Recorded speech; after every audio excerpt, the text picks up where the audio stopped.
Hello everyone, welcome to the bonus episode for this week. Today we are doing a character profile Of Jed Stone. Jed Stone, of course we are. Played by the magnificent Kenneth Cope, who sadly passed away just last week. We thought it'd be a good time, an opportune moment to have a look back at his character Jed on Coronation Street. It wasn't in Coronation Street for very long, but it was a very significant character. Well, I think so. He was in 128 episodes, and a good chunk of those were in his later return in the early 2000s as well. I think he definitely is a character who many people might be surprised at how little he's in it, considering how well known he is. And he's not, up there in terms of name recognition with Enya or Minnie or Hilda or anything like that. But he's definitely a character that I actually was quite shocked that how sporadic his appearances were when I looked into it. Is that about something where you are with him? Yeah, I think so. We've seen bits and pieces of the 60s, as you know. In fact, in the last week, we've watched a few more of Jed's classic moments just to remind ourselves for this. I'm going to say that Jed was a quite good character, but I think he wasn't super developed. He was very much kind of come in, do a little bit of nefarious deeds, because he wasn't a proper villain, was he? He was a cheeky scoundrel. I don't know if you looked into this at all, but was he not just sort of like a mini Dennis, or like... Yeah. Because they didn't have Dennis in the show all the time. No, Dennis was also very much in and out in the first few years. And I wonder if they were thinking, we need some young kind of, ne'er-do-well to stir up trouble on the street. But he wasn't like, villainous in the same way as the gangsters these days. He was no Damon Hay. He was very lovable rogue who still had his finger in the criminal pies, whereas Dennis, who was his erstwhile companion, on the wrong side of the what's the phrase? Wrong side of the law. Yeah, that'll do. I was going to go for saying a bit more metaphoric, but that'll do for now. Dennis decided to go straight. Canal. There we go. That'll do. Dennis decided to go straight, whereas Jed was his mate who led him astray and still kept his options open when it came to bending the rules. He had a bit of scheme going on all the time, didn't he? And yes. Dennis had dreams. Well, he wanted to, be in showbiz. Be showbiz, talent scout, or whatever, whereas Jed would be much more decking and diving. I very much put him in the same category as the likes of Eddie Yates, Graham Proctor. Yeah. Is that kind of, lovable rogue. Even Paul Foreman to some extent, who was a slight crimp when he came in. Ever so slight. I think Jed might be the most entrepreneurial. Oh, yeah. Do you reckon? Well, I mean, Eddie Yates did used to get up to lots of harebrained crackpot schemes. Yeah, that's true.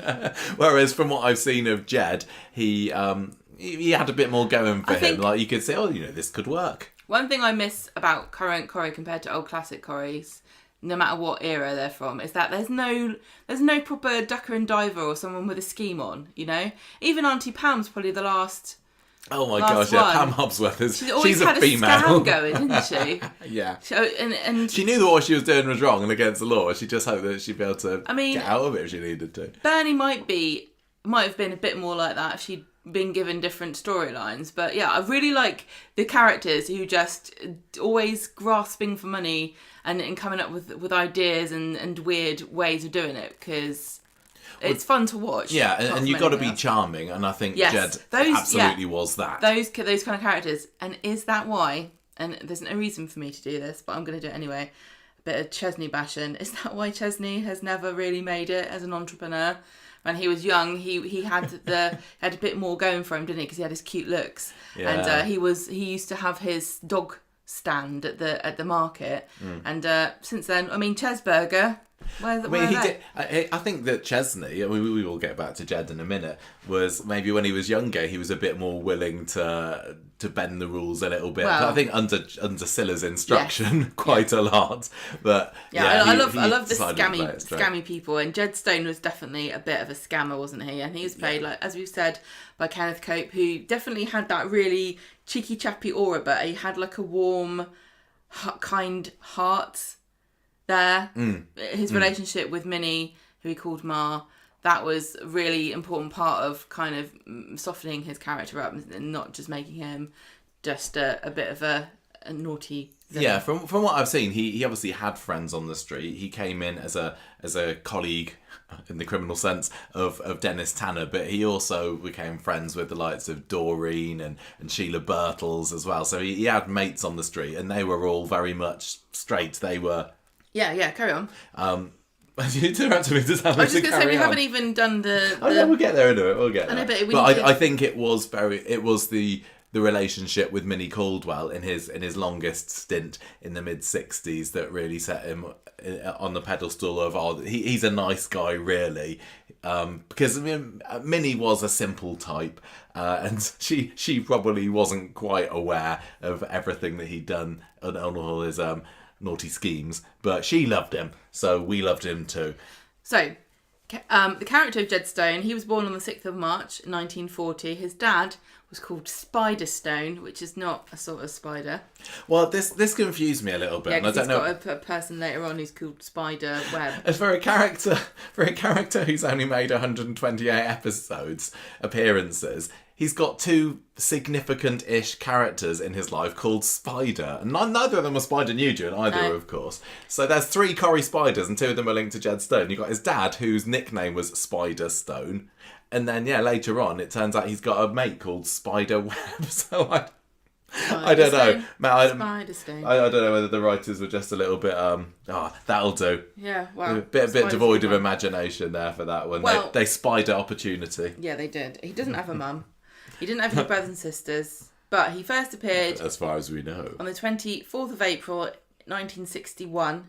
He last appeared on the 2nd of February 2009. As we said, he was in 128 episodes. Yes. And Kenneth Cope had been on TV for a long time before this he was in wasn't his first role, was it? No, as far back as 1953. He was a police constable in the miniseries Johnny, You're Wanted. Oh, how the tables have turned. Yeah. You can do such a range. You can do policeman, you can do criminal. Yeah, exactly. What more do you want?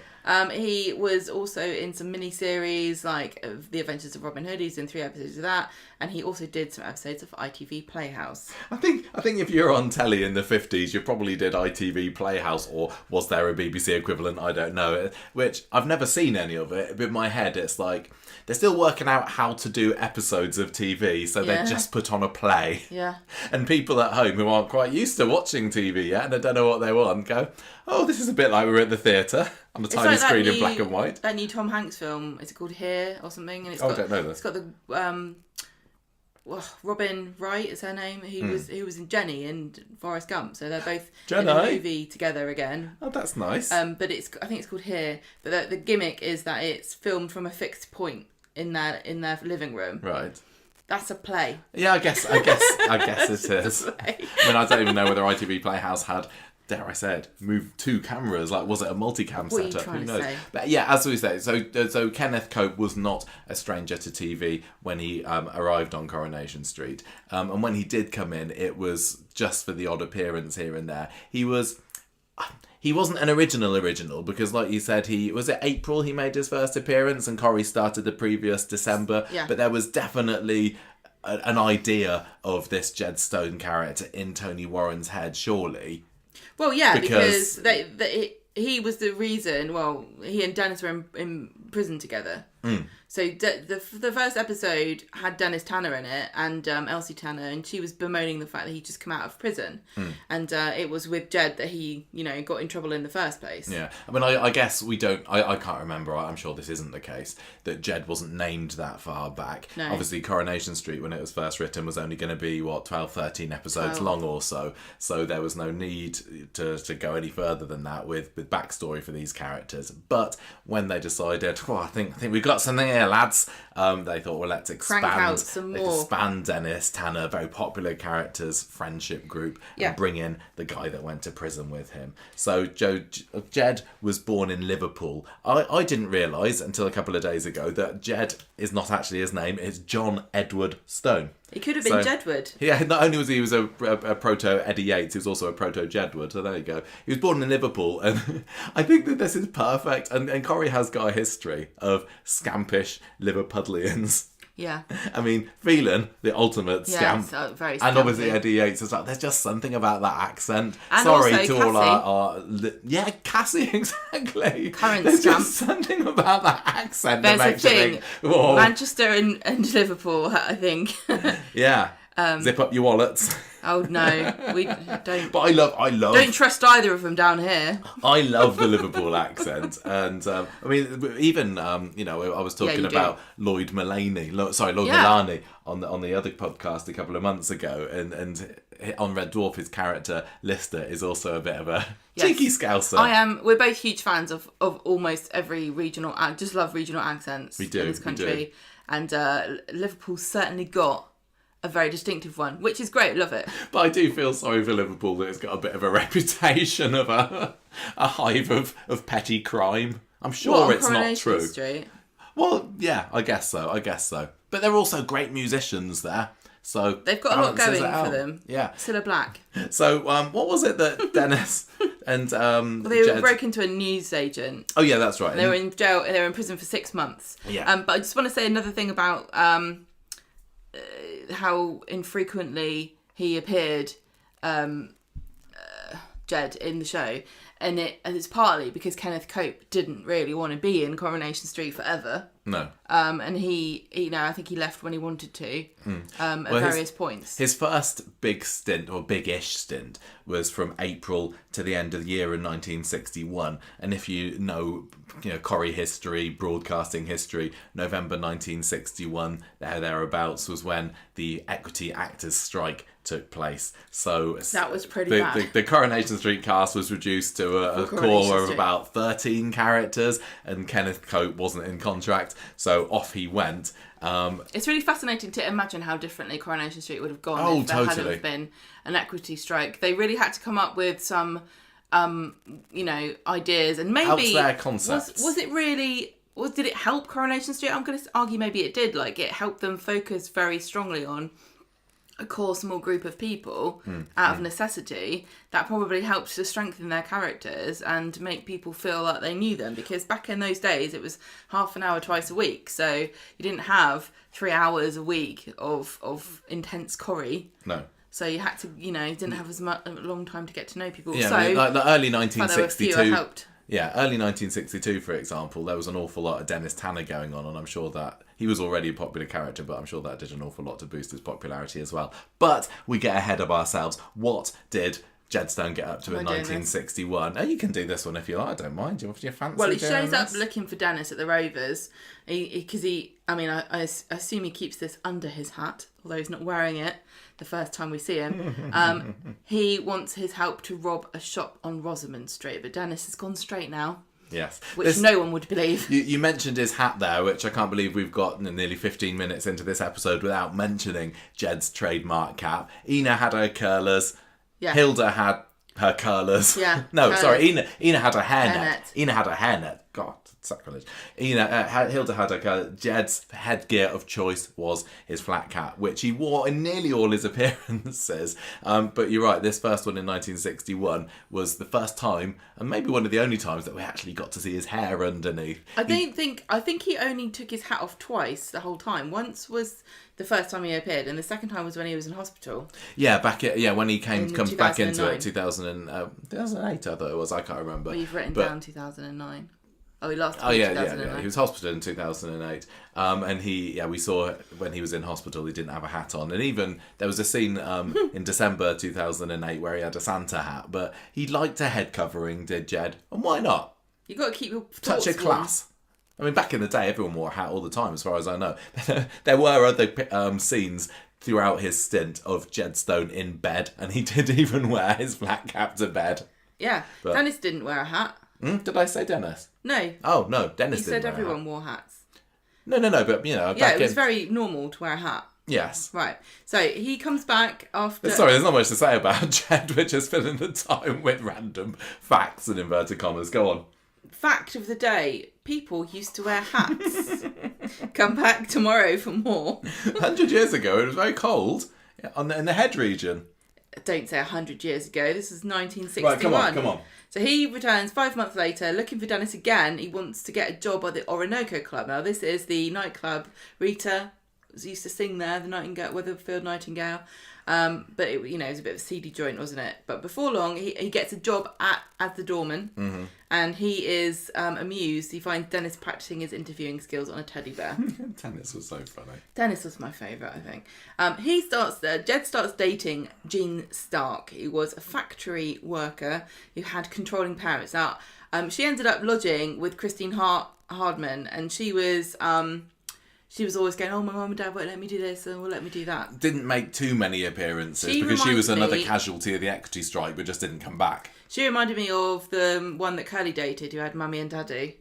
Oh, Kimberly Taylor. Yeah. Do you not think? Yeah, a little bit. Parents were like breathing down her neck. Anyway, she was played by Rennie Lister, who was Kenneth Cope's wife. Yeah. But they both disappeared during the equity strike, but only one came back. Yeah, maybe he ate her.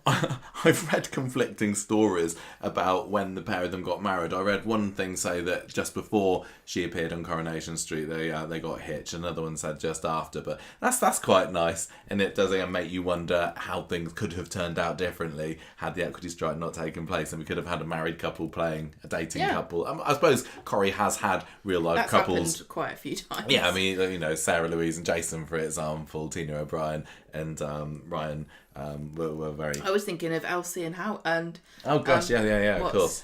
His face. Elsie and Alan. Alan Howard. Yes, but alas, that was the last that we got to see of Jean Stark. Stark. Right, so he gets up to a few shenanigans that year, including getting him to trouble with Elsie. He took him to an all-night party in where else but Party Town, Glossop. And then the equity strikes. Yes. It is very much a character that just has these episode-long little schemes. I like much like Eddie did later on. He had a little kind of like baby face, didn't he? Like a kind of innocent, like cheeky face, and he never lost that even when he came back as an older man. Yeah, he still had that kind of twinkle in his eye and is kind of very affable. He's the kind of guy that if he came to the door, he'd be scamming you out of some money, but you might give him like a $5 for a dishcloth or something because of how charming he is. He's very much a kind of Bert the chimney sweep kind of guy, isn't he? Ever so humble. I still only think it's not nailed down. So Kenneth Cope, Jed Stone, was one of the first characters to come back to Coronation Street after the equity strike. I think who was the first one to come back? Was it old Lucille Hewitt, maybe the first one that came back? Maybe, I don't know, but Jed was... these episodes, you can't watch them. You can only watch the ones that are on the DVDs. Yeah, so and you have to kind of there were a few bits on cobble YouTube it together. Here and there. But yeah, so Jed came back for one random brief appearance. Guess what he was up to? Looking for Dennis. If he wasn't scamming, he was looking for Dennis. Right. But it turned, their paths just didn't really cross very often. And this was a perfect example of this. Dennis, by this time, had disappeared down to London. And so Jed comes back for literally half an episode and is like, I better disappear off again. I don't really know what was going on there. To him, like... Kenneth, do you want to come back for a half an episode to look for Dennis? Yeah, if you're paying me, I'll do whatever. Wick. I think, once you've come back off strike, you probably want to take every job that's going for you. And Corrie were probably kind of scrabbling around a bit, going, what do we do now? We've got these actors that are dripping back into the programme. I mean, from what I hear about what was going on towards the end of the equity strike, they were definitely... banging their heads against the wall. Well, yeah, and coming up with bizarre stories of haunted houses and sea lions in Bath. Well, I like that. A familiar face. That era was so chaotic. It was. But I loved it. So, guess what Jed Stone was doing by November when he returned to Coronation Street next? Whoa. He was looking for Dennis Tanner. Oh. He's just like a forlorn kid, isn't he? Like, Dennis. He reminds me... Here? I need someone to do some climbs with. He wasn't that broad of an accent. It doesn't matter. It reminds me... Well, you won't know this reference. Red Dead Redemption 2 is the character is looking for a guy called Gavin, and he spends the whole game looking for a guy called Gavin. I'm pretty sure that's the guy's name. And well, it reminds me of Luigi's Mansion, and Luigi keeps going around that game going, Mario! But it reminds me of, you probably won't get this reference either, but a computer game called Mario, where Mario's looking for Princess Peach, but she's always in another castle. Right, let's get on with this. People are turning off this in droves. So, He's back, November 1962. He tries it on with Christine Hardman, and then Frank Barlow comes to her rescue. Because he was sweet on her. Frank Barlow, I don't know whether by November 1962 Frank was sweet on Christine, but definitely into 1963, so he had designs on his her, wife so was maybe. barely cold in the ground before he was complaining that he didn't have anyone to cook his dinner for him. And wash his pants for him. Yeah. So his latest scheme is selling on wash basins. So he's got this job lot of wash basins, which I think probably fell off the back of a lorry, and he sells them to Jerry Booth, who is like the local affable builder, for 24 of them for £25, while Len, Jerry's boss, is away. So Jerry thinks he's got a bit of a bargain here. But again, Jerry was... I'm not surprised that he was able to be easily convinced. Was a gullible, simple man. Yeah, he saw the good in everybody, and I don't mean simple like, harken back to the beginning of the podcast, Forrest Gump. I mean simple as in a very basic bloke. I don't think he really thought too much about being scammed. No. He had a great voice as well. Yeah, Can't do that one. So he tries to get Elsie to take him in as a lodger. Does Jed. And despite Dennis writing to her to try and convince her to write into his mum, she's like, no, I don't think so. I don't blame her. I don't know why I don't want a crim under my roof, thank you very much. I don't know why she said no, but I assume it's because he was a bad influence on Dennis anyway. Well, yeah, exactly. It's down to Dennis that they ended up in Borstal. I think Jed was maybe 2 years older than Dennis, and he was definitely pulling the strings and steering them in the criminally kind of direction there. So Elsie's like, no, thank you very much. Fortunately, though, for Dennis, there was another gullible person on the street who was very welcome to take him in, and that was Minnie Caldwell. We've spoken about her quite a few times on some of these classic character profiles in the last 3-4 years since we've really got into retro Coronation Street, and Minnie Caldwell was the loveliest person, wasn't she? Simple again, even simpler than Jerry Booth. She was very much kind of a... She was a sweet old lady. She wasn't a batty, sweet old lady. Yeah. She definitely saw the good in everybody. She did have a bit of a twinkle in her eye. She could be a little bit naughty. She was mischievous sometimes. She was proper classic granny kind of character. And she was, I think, kind of a bit like Kirk is or was when in his heyday, where although he misunderstands things in a much different way, she did comically misunderstand things at times. Yeah, for sure. She didn't always see the subtext in what people were saying. She missed one or two things here and there. Yeah. But anyway, she finds Jed Stone having a bit of a sit on Coronation Street, instantly takes pities for him. I mean, he's pulling a Stu Carpenter 60 years early by faking a cough to try and get sympathy. He's even able to haggle with her successfully over the rent. So over the next few weeks and months, they grow really close. It is lovely. She calls him Sonny Jim, and he was really like a little ray of sunshine in her life because she was getting on a bit. She was. She had the friends of Martha and Ina, but they both definitely talked down to her, didn't they? They did, yeah. They didn't treat her nicely, but Jed did, and I think he was probably the only person in her life that really truly appreciated her. It was lovely. Ma. He called her Ma, lovely. Yeah, Ina, on the other hand, does not approve of Minnie's new lodger. She knows what he's like, and again, Ina was very sharp, and she doesn't suffer fools gladly. No, but Minnie does. She was very glad to suffer this particular fool. And she just wanted some company. Yeah, I mean, there's only so much that a cat company can give you because she was a bit of a cat lady, was Minnie. Anyway, so Len cuts back after his trip away somewhere and finds out about these wash basins that Jerry has acquired. Yeah. He assumes they're stolen as well, and has a massive go at Jerry for buying them because he so rarely sells them himself. Why does he need 24? Why do I need 24 wash basins? What am I going to do with this? So the people are only just, and you'll know this, people that were alive in the 60s, only just working out how to use buckets. I mean, how are they going to use a wash basin? He starts smashing them up because he's pretty mad at this point because £25 that's a lot of bob and back then. This is Len. This is Len we're talking about. Man. I think this was about 500. I don't have my phone with me, but I'm guessing this is about 500 quid's worth of stuff. That's a lot. I wouldn't want to be sending that on wash basins myself. But then if I did, I wouldn't start smashing them up with a sledgehammer because you're just asking for trouble then. But Len was not known for his good sense. Not always. He was a bit hot-headed. Yeah, he does that. He has a go at Jed. Jed is able to produce a receipt for them, though, actually. It says, So it wasn't there we go. stolen. It wasn't stolen whatsoever. But it does show that he only bought them himself for £7.10 shillings, is that? I still haven't money. No. £7.10/hyphens. Whatever that is. So he later crows to Jed, though, does Len, that he's been able to sell on the remaining basins for £30. So there we go. Len gets the last laugh here. At the end of 1962, Christmas 1962, the Mission Hall put on a play, Lady Lawson Loses.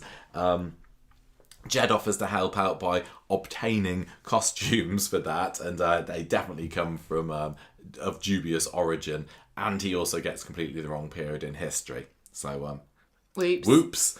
He also somehow gets other sound effects for it as well. Don't ask me about that. It did come from Choropedia. I'm not sure what they meant there. But can you buy sound effects yes, in 1962? Yeah. It's not like you get a CD of sound effects like you can these days. Willem Scream. You know that one? Oh, yeah, I know what you mean. Anyway, the whole play ends up as a bit of a farce. And I think that one's on the DVD. How about this? Quack, quack. Yeah, there we go. We've seen a variety of the Mission productions of the time, and this one was certainly farcical, but it's all good fun. Bring them back. Later on in the year, Jed sadly finds that nobody wants to spend New Year with him, but he's eventually able to persuade Doreen Lostock and Sheila Birtles to let him into their party. No, that was a swinging party, I've got no doubt. I bet it was. They did the thing, this was very of an era, wasn't it, where, I don't know why people don't still do this. Before midnight, somebody has to go out to the house, then after midnight they have to be knock on the door to be let in. Sadly disappeared tradition. Don't you also have to go around the house with in one door and out the other? And possibly. I'm sure that Alf Roberts had that happen to him one time. Yes. There we go. This was Jed from the 62 to 63. Speaking of 1963, Gemma, would you like to say what Mr. Stone got up to on that year? Well, he makes a mess, doesn't he, of the flat. The Sheila and Doreen's flat. He does. I'm just doing something. I don't know why you asked me. Well, it's your What turn. year was it? 1962. You're doing a bit of maths. Just working something out. Okay. Well, right. So he gets in trouble, and then he's got another scheme, which is to sell some risque calendars, maybe some London Lovelies, to the menfolk of Weatherfield. But Ina's like, these are last year's calendars. But I just wanted to say, you can reuse your calendars. So if he'd just waited till 1973, he could have sold them. And they would have been lined up. They'd have been vintage risque calendars. Yeah, exactly. Oh, think of the ankles on those. And if you want to know, the next time we can use his risque menfolk calendar, it would be 2029. So I can't wait for that to come back around. So we also learned that he's weeks behind with his rent to Minnie, and so he tries to flog off a load of sherry, don't know where it came from, to pay her, but Jack buys it. I think Minnie often allowed Jed to not pay her because she just appreciated the company so much. There was one time she said that he doesn't always pay me in money, he pays me in good deeds and kind words and so on. And to be honest, for some people that is enough. But Minnie was always having money troubles though, wasn't she? She wasn't very good with money. And so she probably did need it. But luckily, Jack bails them out. Minnie's money troubles. Yeah. Jed gets a stall on the market and he employs Sheila Birtles as his bit skirt assistant. Elsie and Jerry think this is a bad idea, but she doesn't care because she's, I think, bored. I don't know. Are they dating? I don't know whether they're dating at this point. Now, I imagine Jed was perfect for a market trader kind of guy because of that charming persona that he had. I reckon that he could sell coal to Newcastle. Do you reckon? Yeah. From Liverpool? Yes. So they try to sell these genuine Fair Isle sweaters, which were actually made in Japan. And so Sheila's having to model them, and they get a crowd going, and he asks Minnie to be his plant and be like, "Oh, what wonderful jumpers these are! I would like to buy one." And then everybody goes, "Oh yeah, I want one too." And then Minnie goes off with this bargain that she's got, and then comes back and goes, "Oh, there'll be some hot soup for you at home, Sonny Jim." And everyone realises it's a big trick. So funny. That's just what she was like. So Doreen winds Jerry up by telling him that Sheila is in love with Jed. Oh, maybe Jerry and Sheila. I don't know. I don't think that Jed really had anything resembling a steady girlfriend when he was on the show. So he goes round to warn him off, and then Florrie hears about this, who tell Sheila's parents, and then they turn up to say, right, let's discuss our daughter's upcoming nuptials with this person, because they already disapproved of him last year. Yeah, they basically... Florrie gets the wrong end of the stick, doesn't she? She thinks that Jed and Sheila are actually going out, and Sheila's parents are like, what the hell? Yeah. We need to sort this out. And they'd already met Jed last year, and they knew him. that he was a bit of a clown, so Sheila's like, I'm not getting married to him, and Jed's like, oh God, thank goodness for that. And he gets in trouble with a brewery when a rep finds that they're selling Jed's sherry. Now, this was a bit of a risky thing in the first place. I'm surprised Jack bought the sherry, because these brewery people and the weights and measures people. I was just going to say, the weights and measures people always seem to be turning up on classic Coronation Street. It's either them, or it's a policewoman trying to buy firelighters on a Sunday. It gets Florrie in trouble, or it's the TV license people. Yeah. But they're like the Ofsted, aren't they, of Coronation pubs, Street? Yeah. Right. So it doesn't really go anywhere, and Jed just goes, sorry about that, and it's all fine. And Jack says, it's all right, lad. Jed installs a second-hand TV in Minnie's house in 1963, so it's pretty good, isn't it? I mean, she probably was missing out on watching herself. Ina complains it's not up to scratch, so that's sad. Some of this, it's just an episode's worth of... as thorough as we can get. An episode's worth of action there. Yeah. Doreen is not impressed when Jerry sets her up on a date that turns out to be Jed. Jed thinks he's onto a winner when he buys the Hewitt's car from them for £35. He was going to sell it on for a profit, but it's a dud. Nobody wants it. Joke's on him. Then we have Leonard Swindley. He's looking for somebody to look after the mission for a while, and he doesn't really have any takers apart from Jed, so he lets him do it for £4 a week. £4 a week, blimey. So he organises a over 60s club social, which is very successful. Yeah, we've seen. I'm pretty sure this one's on the DVD, because I remember at the end of the episode, there's Jed and I think Doreen and Sheila and a few of the others just doing the twist in the hall. This is an over 60s social. Well, I think there's the over 60s first, and then they all go home. All the old ladies go home. And then, because Jed's got the keys to the place, they just use it as a bit of a party hall party for the venue. evening. Yeah, but they ended up annoying the neighbours, didn't they? Particularly Mr. Jackson of Jackson's Chippy. Yeah, he gets very annoyed, so the police come round to try to find out who was responsible for the noise. Jed does a runner, and he leaves the street, so he's trying to explain to Minnie where he's going. Do you think Weatherfield police kind of miss the days when their most heinous of crimes that they had to investigate was people were a bit noisy? Like these days, it's Swain going after Joel for beating up a girl control. And all sorts. Where's the petty crimes? No time for that. Nobody cares about that. Well, they don't get sold anymore, do they? No. So, Jed does a runner. He leaves her a note to say he's going out for a drive, and she is distraught when she realises he has gone to Liverpool for good. Did you say who the her was? Minnie. Yeah. There's both times, this time and the next one, that Jed leaves. He doesn't want to say goodbye to Minnie, which was quite sweet. Breaks her heart. Yeah. And that did show that despite his criminal leanings, he definitely had the biggest of soft spots for her, which was lovely. So Cope had planned for that to be the end of Jed, but he agreed to come back 3 years later. In a TV Times interview at the time, he said, I swore I wouldn't do it, but 2 years after I left, I'm still getting letters from fans asking, when are you coming back? In the end, I just had to go back. So he was...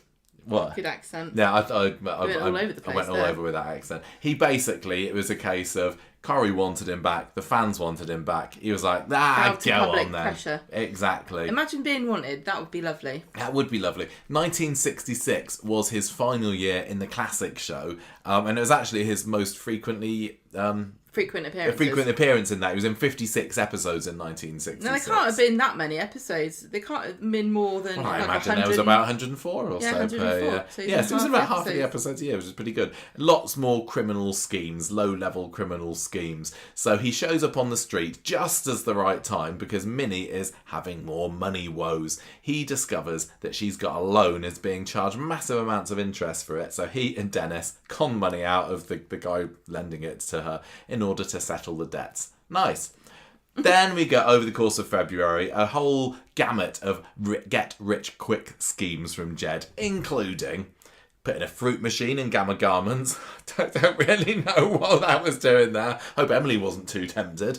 Running a market stall with Lucille this time, selling junk, starting a waxwork business. I really would like to see this. Apparently he got a load of waxworks from the local...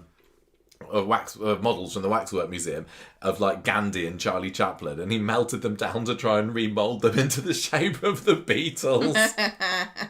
I mean, Gandhi, John Lennon, they got the round glasses. I can see that.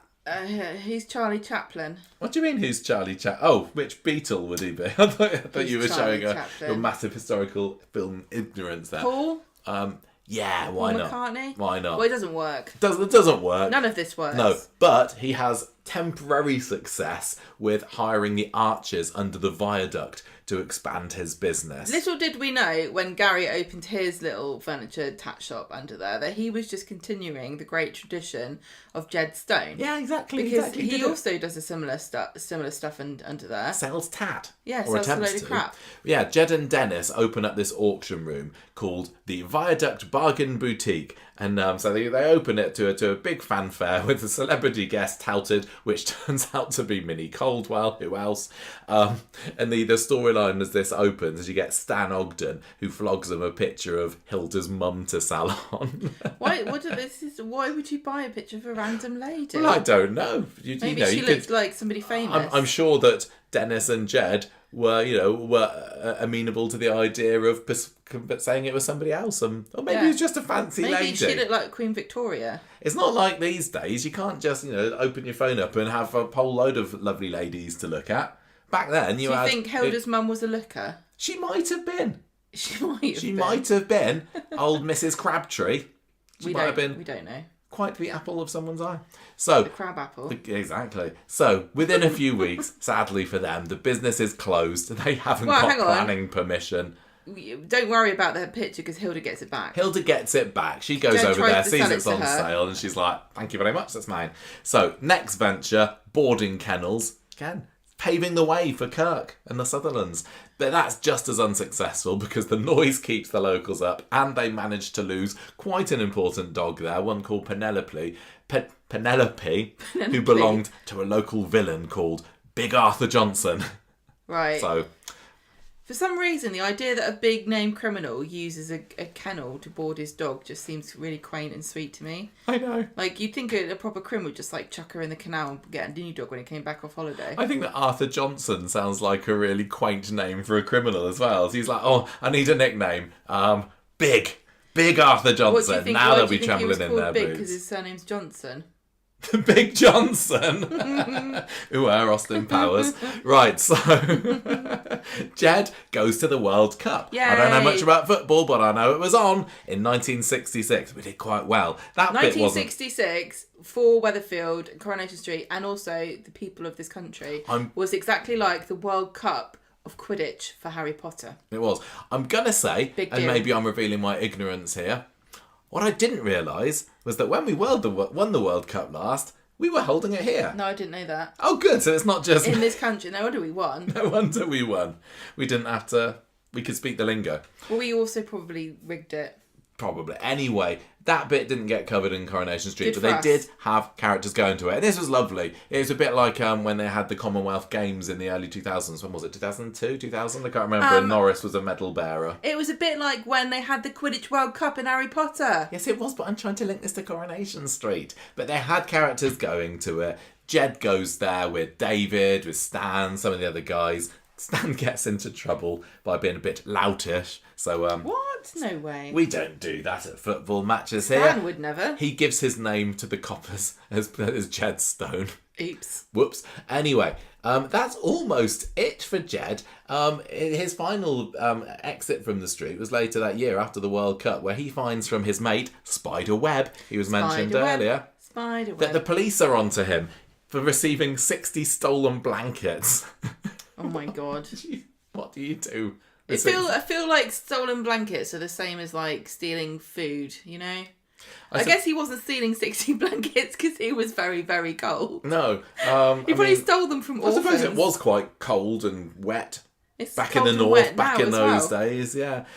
So anyway, he's got these stolen blankets, but the Rozzers are onto him. So he plans to flee the area, but he can't because Minnie is ill with food poisoning. Coming out both ends. So he's trying to find an excuse to go. He nurses her back to health, and then as a final thank you to her, he plans a birthday party for her.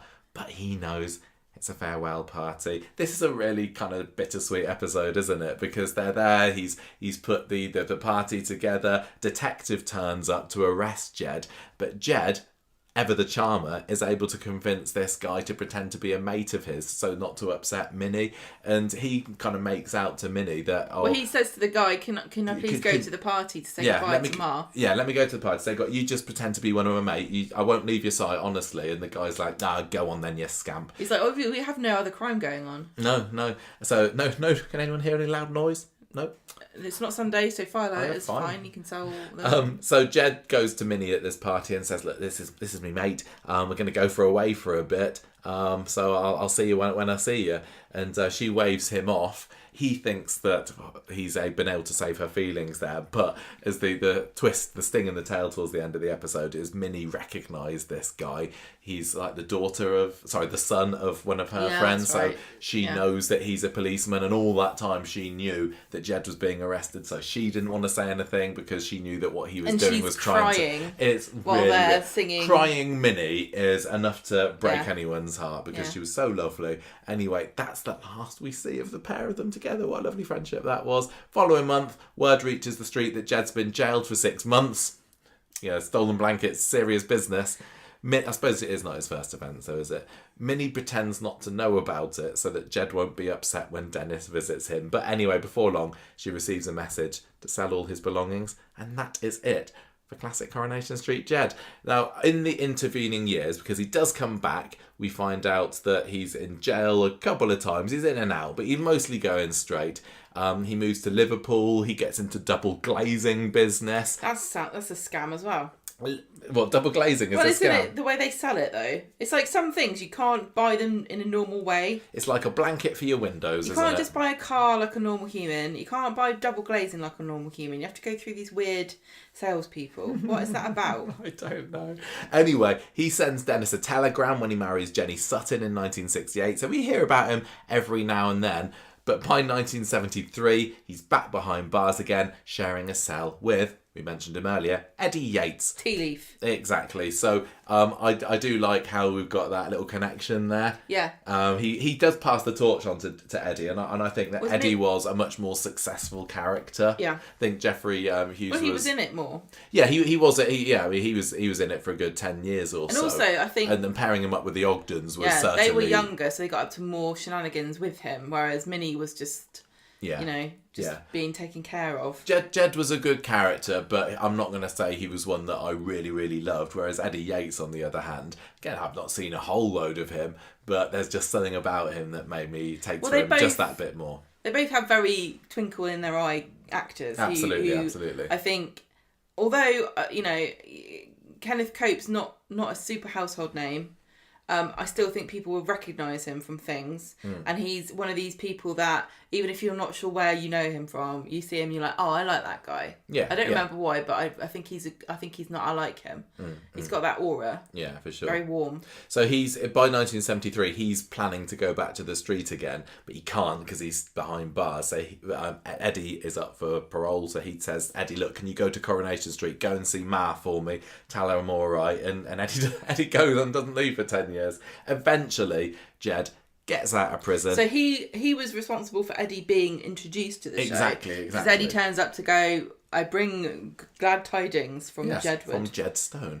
So anyway, Jed finally gets out. He goes and lives in 23 Nightingale Terrace. Don't ask me where that is in relation to the street, because I don't think anybody really knows. Nearby. And we're led to believe he keeps in touch with Minnie off screen. Now, this Nightingale Terrace thing was definitely revision to his history. Well, not a revision, it was just filling in the gaps when he does come back. As far as we know as viewers, we've got no idea what Jed's getting up to during most of this time.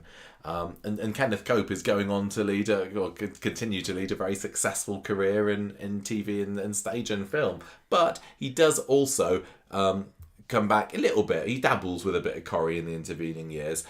Turn Out the Lights was a sitcom spin-off of Coronation Street starring Arthur Lowe as Leonard Swindley as a paranormal investigator, which we've still not seen any of. I'd love to see that. We must watch that one day. So Kenneth Cope writes 2 episodes of that. And then when Margot Bryant sadly passes away in 1988, I think it was like the 1st of January 88, in February, Kenneth Cope presents a tribute show to her. And he's there kind of in character as Jed. He's got his flat cap on, and you see it at the very beginning of the episode. You can see this on YouTube if you're interested. He goes up to number 5, which was Ivy's home back then, I think. And he knocks on the door and he's going, "Ma, Ma." And then he turns to the camera and says, "Hello, She's everybody. Dead. She's dead. I'm Kenneth Cope, or maybe I'm Jed Stone. I don't really know. Let's watch some classic weird. clips." Yeah. How weird would it be to do that for like somebody you knew in real life? And like, I know. It must be very strange. Yeah. That is worth watching, actually, because, as I say, Minnie Caldwell is a brilliant, brilliant character. With these clip shows, what I found back with some of the older clip shows is they had very long clips. Like, these days, when you put a clip show on, the clips they show are like 30 seconds or so, and he gets enough to get the idea of the scene. But some of these, it's like, yeah, okay, I don't really get why you picked that one. Move on. But a bit of trivia for you there, because not only was it clips, it also had interviews with various behind-the-scenes folks. And Eileen Derbyshire, who, as we know, has always been very, very reclusive and, well, camera shy, not wanting to do any publicity. As herself, exactly. She did have an interview there where she was talking about Margot Bryant, who played Minnie Caldwell. So that's worth checking out if you want to know what Emily Bishop is like in real life. Very rare. Did you watch the other thing that I sent you the other day? Because this got me down the rabbit hole. According to Corriepedia, Eileen Derbyshire has only had 2 interviews about Coronation Street and being Emily Bishop. And I did find another one. I don't know if this is the other one that she was referring to. But when she went to the palace, they were referring to. But when she went to the palace 10, 12 years ago to get her MBE, I'm going to say, alongside Barbara Knox, there's a Manchester Evening News clip on their website of the pair of them having come out of the palace, and they're just, for about 5 minutes or so, just having a good old chat with some reporters. And yeah, you get to see Emily, or Eileen Derbyshire, is a little bit posher than Emily was in real life, but both of them were a little giddy in this interview. It's worth watching it. It's really, really nice, actually. Good. Right, nice. So that was all we thought we would see of Jed Stone until 2008, when they decided to bring him back. Why not? And do you want to say a little bit about this? Because both of us, we watched this when it was on, not really having any idea about who Jed Stone was. This was still 4 years before the podcast started. We were Corrie fans, but we didn't know massively amount about the old days, particularly this character who'd only been in 100 odd episodes. I know. I really wish I could go back in time and be more excited about it, because this happens quite often in my early days of watching Coronation Street with you, where it'd be like, oh, so-and-so's back, or thingy's coming back, or this is, and I'd be like, oh. Yeah, I mean, returns aren't, we had loads of returns this year in Coronation Street, but to get somebody who hadn't been on the show for 42 years and bring them back, there must have been people watching that going, oh my gosh, I watched this guy as a kid and look, he's back. Very much the same as we got with Dennis Tanner a couple of years later when he came back. Now, we were doing the show then, but this 2000... No, we weren't. When Dennis came into it, we weren't. We weren't? He was in it when he came back, but when he returned, that was before... What are you talking about? We started the podcast in 2012. Yeah. So in 2008, when Jed Stone is coming back, I wouldn't have really had much reason to even think about what I thought about it. Yeah. If you know what I mean. But when Dennis Tanner came back, I thought that was a little bit before the podcast started. I don't know, it doesn't matter. But it is, I suppose, similar to if somebody from the early 70s just turned up now. It's not, it's not impossible to happen. I'd love it. But it must have been very, very cool for people I can't at the think time. of who they could bring back who I would get super excited about, but I'm sure that there are some people who would definitely be. Well, there's some characters that kind of had kind of tragic ends, didn't they? I mean, we just recently we lost the actress who played Doreen Lostock. The one who played Lucille Hewitt died tragically young. Yeah, that was. Yeah, Yeah. I don't know whether there's many people left. I mean, I suppose If only Ken wasn't in it anymore, he could come back. Right, so I guess this must have been pretty cool, but there is the risk of a character not living up to your expectations. And if you're like, oh, I love Jed, he was brilliant, and it comes back and it doesn't work. I don't know how that you would must feel suck. about this because obviously Jed, when he came back, was a very different person.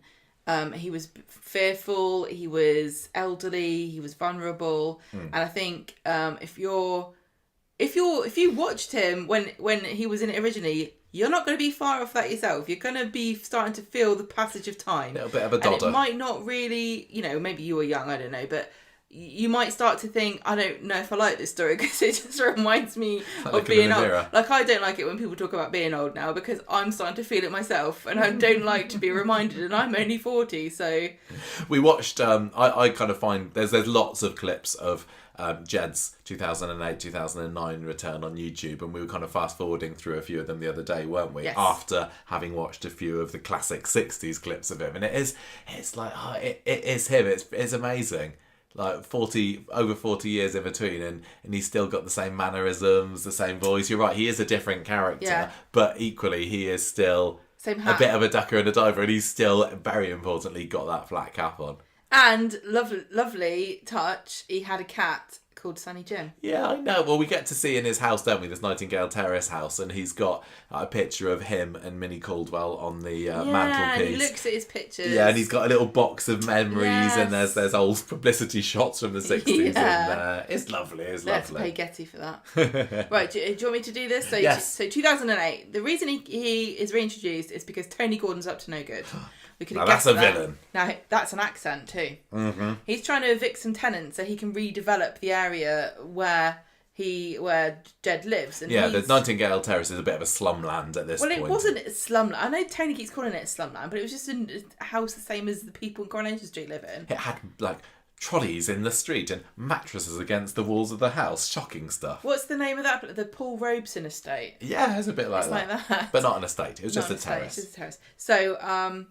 So Jed's one of the people that lives there with his cat, and he doesn't want to move. He won't get bribed. And Tony Gordon keeps coming around personally to menace this poor man. And eventually, Jed has a stroke because of all this bullying that's going on, and he goes to hospital. And when he's in hospital, he goes to the canteen, and Emily Bishop is working there. And he's like, I remember you, Emily Nugent. And she's like, I'm not Emily Nugent anymore. Who are you? And he's like, oh, it's me, Jed Stone. Guess what's happened? I don't know how much Emily and Jed's paths crossed back in the 60s. I know they did a little bit, but I can just imagine him being like, oh, Jed Stone is quite a character, Mr. Swindley, but I wouldn't buy anything from him. No, quite right, Miss Nugent. Well, Stay away from him. I'm surprised you didn't say, aren't you the person who tried to put the fruit machine in my shop? Yeah. Anyway, Mr. Swindley had conniptions about that. Right. Yeah, so Emily's the one that takes him in. Well, so when he gets discharged from hospital, Emily asks him to move in with her. Norris is living there too. He doesn't like this, but he is very curious because he hears about Tony evicting him. Yeah, and Norris was, say what you like about him and sometimes making a mountain out of a molehill, but he could spot a villain sometimes, didn't he? He did it with Richard Hillman, and he could do it with Tony Gordon. He knew He's in that your business. But because Norris was a bit of a boy who cried wolf kind of guy, everyone was just kind of telling him to shut up. Yeah. So Tony's not happy when he finds out Jed's hanging around the street, and even more so when Jed tells him that he's heard that Maria's got dirt on him about Liam's death, and that he's going to meet up with her so they can compare notes. Tony arranged for Liam Connor, Maria's husband, to get run over, as we all remember, I'm sure. On his hen so when Jed stag do. when Jed finds out that there's somebody else living around here that's got dirt on him, he makes a beeline for her. That's right. So Jed catches Tony having a villainous discussion with Jimmy Dockerson, who is that the guy who played Hugo in? No, that was different guy. That was different. I wondered that at forgot first. No, it. this was just henchman for hire. He was the guy who ran over Liam Connor, and then there were a few other things. He was the guy. I don't know if you remember the following year that Tony convinced Carla that she'd killed. Do you remember? Carla whacks this guy over the head in a flat. He goes down. He planks onto the floor. She thinks that she's killed him, and Tony convinces her that she has. Yes, but yeah, the other guy came later. What a hideous flat that was. I don't remember. So Tony gives Jed £200 to keep his mouth shut about this conversation that he's heard.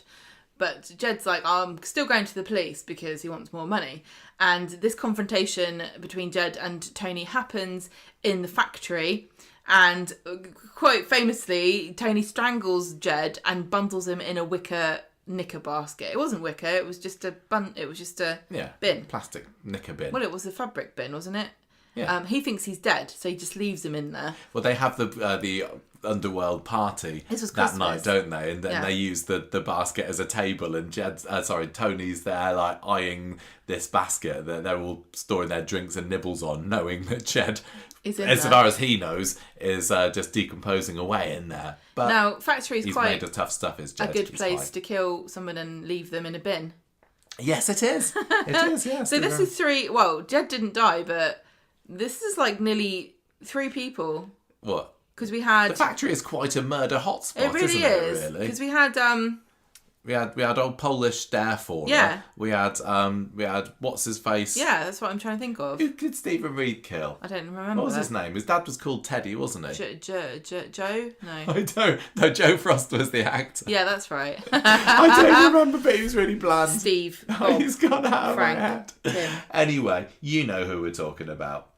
But also, Teddy was killed in the factory as well, wasn't he? With the whole bunch. Is it not haunted? I would love them to do a story about Leo. Leo, of course. Dead Leo. How could we forget? Oh dear. Leo. Right, so he thinks he's killed him. So he comes back the next day and he finds that Jed is still alive. So instead of putting him in the bin, Christmas miracle. he gives him £3,000 and says, look, I'll give you a flat in Wigan. You can have a Wigan balm as well. That's delicious. Keep quiet. Go there and eat your food and be quiet. So Maria gets suspicious and thinks Tony has killed Jed. Yeah, because Jed's just disappeared without a trace. So Tony gets him to come to the Rovers and he hides the fact that he's been strangled with some negligee by wearing a scarf. But he's, I'm still alive. And then Tony says to Jed, I never want to see you again. So Carla goes and visits Jed and sees his neck marks. Yeah, she's still suspicious. Yeah, because and she confronts Tony about this, and he says, "Well, I saved Jed from trying to kill himself, and I'm trying to help him find somewhere in Wigan to live because I feel guilty about throwing him out of his home." Then he sends Jimmy. That was it, wasn't? No, Jimmy. No, it's the same He sends Jimmy after Jed to get him another scare, and he gives him a heart attack. So he's given him a stroke and now a heart attack. And that's the last we hear of him. I know, and we never get to find out what happened to Sonny Jim. No, we do. Sorry, I didn't write it here. Oh, well, why do you... Well, when Tony kicks Jed out of his house... that's wrong. When Tony gives Jed a stroke, Jed goes into hospital and Tony finds Sonny Jim the cat and says, "Oh, you'll have to cook by yourself now," and kicks the cat out of the house. But in early 2009, Sonny Jim turns up at Coronation Street, as you do. And then he is returned. He's reunited with Jed. Don't worry about this. Well, we know, sadly, Kenneth Cope is no longer with us, but Jed lives on. In what? In the show, because he just had a heart attack. He didn't die. Yeah, but I think he lives on, but it was a bit of an abrupt ending. Yeah, and I think it partly came from the fact that he was originally going to be killed. So when they brought him back in 2008, the plan was that Tony would claim another victim. He'd already bumped off via Jimmy, Liam Connor, and he was going to actually kill Jed Stone on Christmas Eve in the factory. And then Kenneth Cope gets this story idea and is like, I don't like that. I don't want to be killed off. Can I have a reprieve, please? And so Coronation Street's like, yeah, okay. But you do need to write a story. I wonder how many other people that would work with. I don't think it's in my character to be killed off. Yeah, I think I'm immortal. Well, you know, he was always a ducker and a diver and evaded trouble for the rest of his life, so maybe this is one last attempt at that. But yeah, his final few appearances were, by the sounds of it, cobbled together a little bit just to give him a bit of a send-off, and then it was just a bit blunt with, anyway, he's had a heart attack, I'm sure he's fine. Yeah. And this whole return story was not originally going to go down this way as well, because when Tony was going to be menacing the residents of Nightingale Terrace, Jed wasn't originally going to be the character he was going to do it to. There was going to be this chap called Mr. Gamble, so he even had a name. And then June West, who was casting director at the time, said, well, look, why don't we bring Jed Stone back? Kenneth Cope is still working. That would be really cool to bring back a character from back in the day, and everyone seemed to like the idea, so that's how Jed returned to Coronation Street, just because of the casting director saying, ooh, how about this? Good for you, June. It was going to be 4 episodes, but they extended it, didn't they? Yes, I think he comes back in the summer, and then he has his stroke, goes into hospital, and 3 months later the action resumes. It does, maybe stretch the limits of credulity to think that he lived just around the corner from Coronation Street, and not once did he go to the Rover's return or try and connect with any of the people like Ken or Emily that he knew from back in the day. But I guess if you turn over a new leaf and you say, no, I've given up on my criminal ways, then cutting all ties is the way to do it. He's probably drinks down the flying horse. Yeah. Well, so, we moved house and we're not that far away from where we used to live, and we don't go to any of the same shops or anything anymore. I suppose we don't, although I did drive past one today. Drove past the old Amazing. Tesco Express. So anyway, this was quite a big thing in TV back at the time to have this guy back. 42 years was at television the time. History. It was a Guinness World Record for the longest gap in appearances from a character played by the same actor. Does that make sense? Yes. So he was a record holder, but not for very long, because when Philip Lowry came back playing Dennis Tanner a couple of years later, he beat him because he'd been away from Coronation Street for 43 years. Can't believe it. Coronation Street didn't hold that record for particularly long afterwards as well, because it's now held by William Russell, who played Ian Chesterton in Doctor Who in the very first episode, I think. And then he was in an episode a few years ago. I don't remember how long. I think it was 40-something years that he'd been away from that character. And I think in between Philip Lowry and William Russell, there was another Doctor Who character who'd come back with an even longer stint. But, K9. It's quite cool, but it does make sense that as Coronation Street has been going for quite a long time, that this record has been held by Coronation Street characters over the year. Even William Russell did play one of Rita's ex-husbands, Ted, in Coronation Street as well. So there we go. And you can't even say, it wasn't a continuous show. You can't give it to Doctor Who, because Coronation Street technically isn't also a continuously running show, because they did have one or two little strike breaks here and there. Yeah. So anyway, that's it. The records could be broken again, technically. Don't really know how. Don't know. If anyone's got any ideas about who we can bring back to steal that Guinness World Record from their retirement. William Russell died a few years ago, didn't he? We need somebody who was in it 44 years. No, we don't know what the gap. I don't know what the gap was for William Russell now. Anyway, but anyway, that was it. He's cheating. But Kenneth Cope, like we said, in that massive gap, he did get up to other things. He's not just known for Coronation Street. In fact, you may have heard of the show Randall and Hopkirk Deceased, which I've never seen. I know that they brought it back. They did a remake with Reeves and Mortimer in the early 2000s, but the show originated from the 60s or 70s, was it? I don't remember. And it had 57 years he did it. 57 years. Forget it. That's quite a gap. That is quite a gap to break. Yeah. So where's the little kids that were in the first episode? Kenneth Cope played Marty Hopkirk, who was a detective who dies in the first episode, and the story of the program is you got his living companion that's still solving crimes, and he can see the ghost of his dead companion. I've never seen it, but anyway, that it was quite a cult show, I think. Yeah. So Kenneth Cope was really well loved from that. Yes.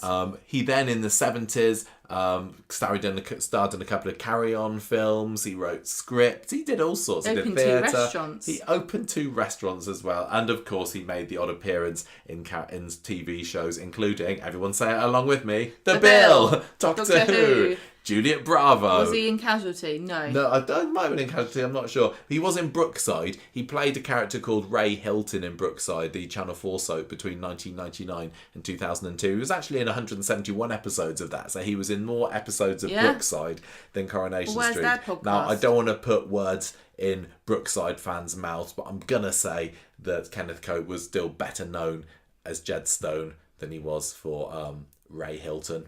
But that could be just I'm a little bit biased there. Corrie ended up being his last TV role though, so it wasn't his first. That would have, if it was, that would have bookended it nicely, wouldn't it? But yeah, once he was offed by Jimmy Dockerton in Coronation Street, he did not make any other TV appearances. However, his daughter did. Between 2015 and 2016, Kenneth Cope's daughter Martha appeared for 6 episodes. You might remember this. I don't really, I'm going to say, but she played a character called Joanne, who was someone that Kevin Webster went out for a little bit. Mostly the point of that character was to fuel Anna Windas's fancying of Kevin. And actually, I do remember this bit.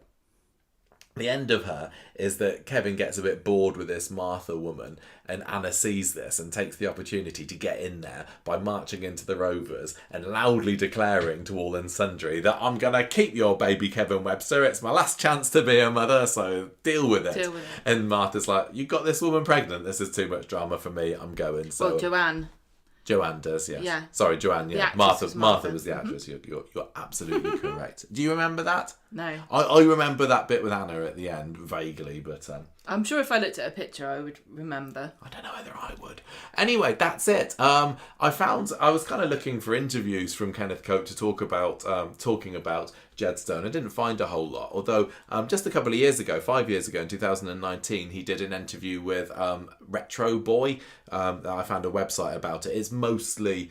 the interview is about his role in the Carry On films, but he did have one Coronation Street question, to which he answered, when I first did Coronation Street, it was supposed to be a one-off character. I was this thug going around threatening people with a knife. I don't remember that. Did Jed Stone go around with a knife?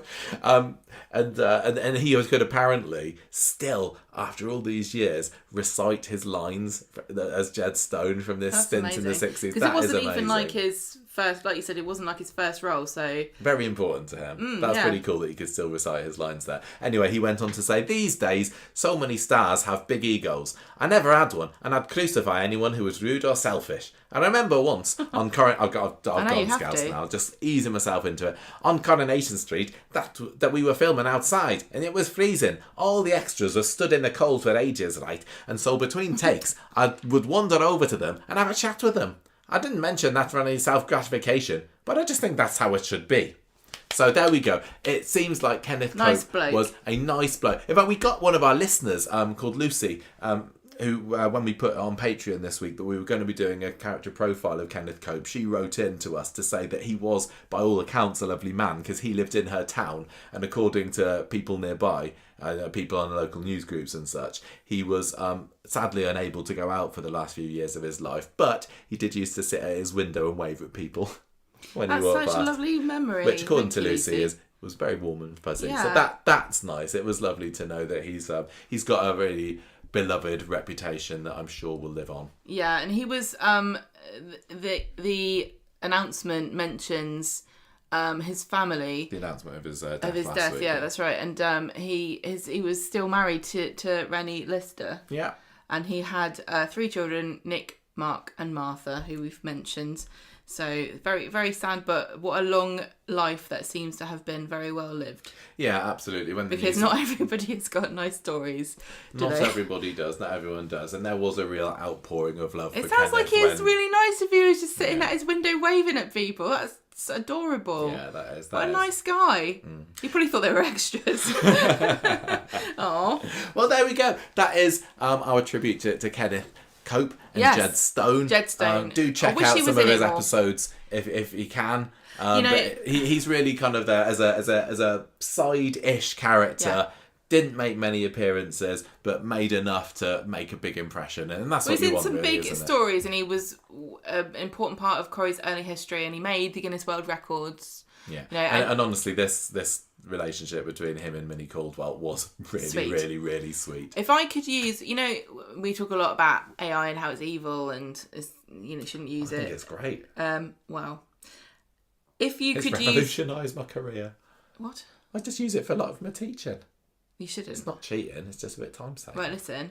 I wish one thing I would love to be able to do with it is to make what ifs of like what would it be like if this character had been in Coronation Street all through the 60s. What storylines would there have been? Like, would AI... you're not deep faking or anything. No, you're saying what would the story? No, be? I could deep fake it. I'd get AI to make whole episodes of Coronation Street going, right, this episode, because we know that sometimes they had plans or like story ideas. I don't know that there's any access to any of those things, if they still exist, of what ideas they had for stories that never got made. Or even for Jed Stone, Well, when he even had to AI. leave for the equity strike. Yeah, like AI could make up some stories for the character of Jed Stone in 1962. I would love it. Yeah, bit of fan fiction. Better than using Audrey Hepburn to sell chocolate. I wonder whether with these Coronation Street novels that get written these days, the Maggie Sullivan one, she's definitely getting close to catching up to when Coronation Street starts, but she could kind of take a sideline to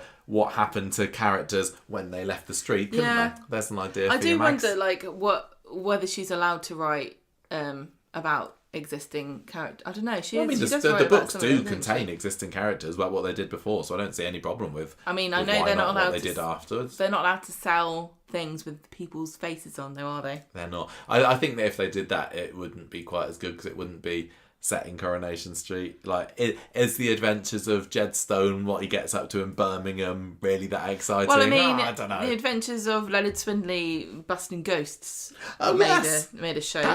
They did make a show out of that, didn't they? Right, well, that's enough of that. Thank you, everybody, for listening. Yeah, thanks. And that's it.